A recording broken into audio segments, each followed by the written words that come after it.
13월의 보너스라 불리는 연말정산. 하지만 누군가에겐 13월의 폭탄이 되기도 하는데요. 오늘부터 연말정산 간소화 서비스가 시작이 됩니다. 해가 바뀌면서 절세 기회를 놓친 거 아닌가 아쉬운 분들 많으셨을 텐데요. 조금만 더 꼼꼼히 살펴 챙기면 연말정산 황금액이 늘어나는 꿀팁을 저희가 몇 가지 알려드리려고 합니다. 여러분의 연말정산이 13월의 폭탄이 되지 않도록 도와줄 전문가 한 분 모셨는데요. 조중식 세무사 연결돼 있습니다. 세무사님 안녕하세요. 예, 안녕하세요. 네, 오늘부터 연말정산 간소화 서비스 시작되는데요. 예. 이게 뭐 어떻게 이용할 수 있고 어떤 부분 챙겨봐야 되는 건가요? 예, 일단 연말정산 간소화 서비스라는 게 우리가 이제 연말정산하면서 소득공제나 세액공제에 적용을 받아야 되는데 그런 공제를 적용받기 위해서 이제 여러 가지 자료들을 제출을 해야 되거든요. 그러니까 작년 1년 동안 썼던 여러 가지 이제 지출 항목들에 대한 자료를 뭐 일일이 다 그 해당 지출처를 찾아가서 뭐 이렇게 그 자료를 받는 게 아니라 이 간소화 서비스를 통해서 그냥 한 번에 그 자료들을 이제 조회할 수 있는 그런 이제 기능을 가진 그런 서비스라고 보시면 되겠고요. 예, 그래서 이제 뭐 오늘부터 그런 자료 조회가 가능하니까 그 홈택스를 통해서 자료 제출을 할 수가 있는 거죠. 아, 오늘부터 이거 홈택스가 열리는군요. 예, 그렇습니다. 그럼 작년하고 비교했을 때 올해 달라지는 부분을 먼저 챙겨보는 게 저희가 좋을 것 같은데 어떤 부분이 좀 달라져요? 일단은 가장 대표적인 게 그 월세 세액공제라는 제도가 있는데 그게 공제율이 인상이 됐어요. 원래는 그 750만 원, 월세 1년 동안 지출한 월세액 750만 원을 한도로 해서 10%를 공제를 해줬거든요.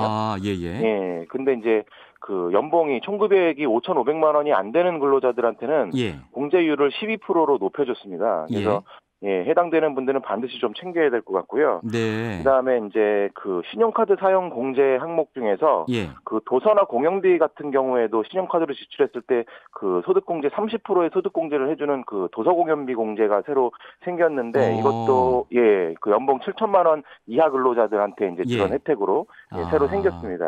연봉 7천만 원 이하인 분들은 도서 공연비도 소득공제가 된다. 그렇습니다. 그리고 뭐 난임 시술비 같은 경우도 의료비 중에서 난임 시술비 있으면 이것도 이제 공제 대상이 되는데 그 공제율을 보통은 이제 의료비가 15%인데 20%로 또 인상이 됐고요.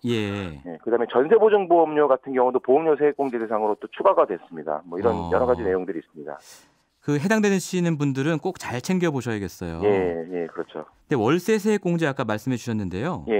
이런 거는 좀 이게 집주인 눈치 보여가지고 신청 못하는 분들도 많지 않습니까? 괜찮은 겁니까? 신청해도? 신청해야겠죠. 그러니까 사실 그 집주인 입장에서는 월세 소득을 숨기려는 좀 그런 어떤 의사가 있는 경우도 있잖아요. 그래서 아예 계약할 때부터 이런 거 신청하지 않는 조건으로 뭐 계약을 하는 경우도 있어요. 보면 맞아요. 그런 경우는 사실 세입자 입장에서 안정적으로 거주를 하려면 이제 뭐 주인의 어떤 의사를 전혀 이렇게 반영하지 않을 수가 없죠. 그래서 신청을 못하는 경우도 뭐 덜어 있을 것 같긴 한데요.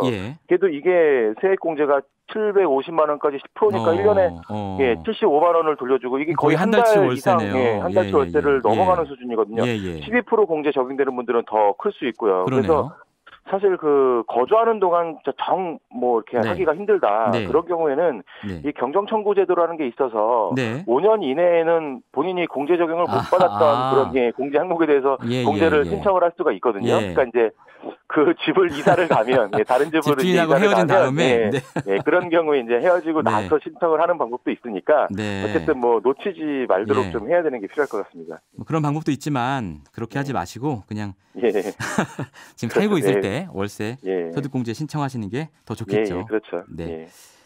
자, 또 연말정산 간소화 서비스를 통해서 조회되지 않는 부분 있잖아요. 보통 대부분은 국세청의 이제 홈페이지에서 딱 누르기만 하면 다 나오는데 안 나와서 따로 챙겨야 되는 부분, 이거 어떤 부분들이 있습니까? 우선은 뭐 의료비에서 해당되는 항목들이 좀 많이 있는데 그 대표적으로 안경이나 콘택트 렌즈 구입 비용도 1인당 50만 원까지 공제가 되거든요. 이거는 따로 이제 그 안경 판매점 같은 데서 신청을 시력 교정용으로 안경을 구입했다라고 하는 신청 그 공제 이제 영수증을 받아야 되고요. 그 보통 신용카드 뭐 전표 영수증으로 안 되냐 이렇게 여쭤보시는 분들 많은데 안 되거든요. 반드시 시력 교정용이라고 이제 기재가 돼 있어야 되고요.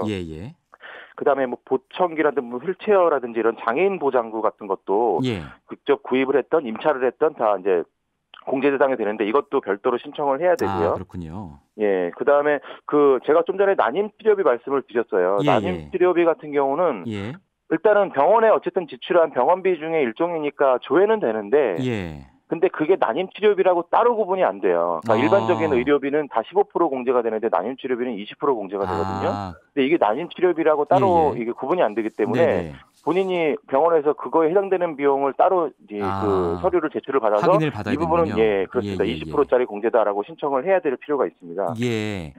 저희 질문이 하나 들어왔는데요. 6575번님께서 국민 임대 아파트에 거주하는 경우에 LH에 내는 임대료도 소득공제 대상이 되는지 궁금하다고 하시는데 혹시 임대료라고 하면 일단은 월세세 공제가 뭐 조건이 있어요. 국민주택 이하 규모 규모에 임차를 하고 그다음에 근로 임차한 주택에 주소지 두고 전입 신고를 해야 된다는 거죠.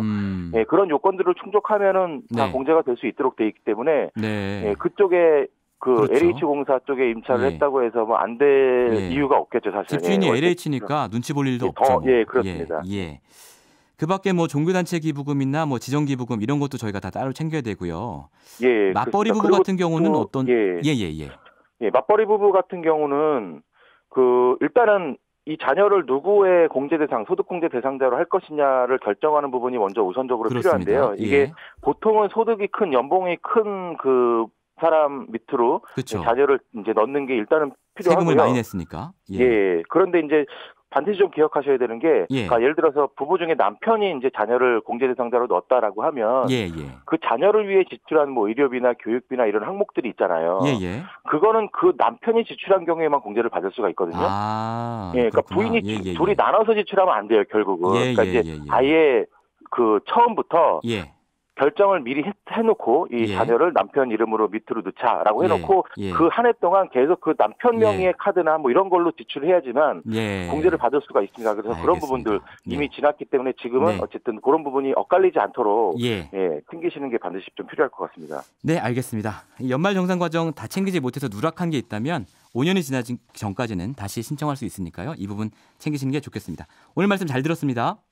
감사합니다. 지금까지 조중식 세무사와 얘기 나눠봤습니다. 평일 아침 7시 20분 시민보의 시선집중.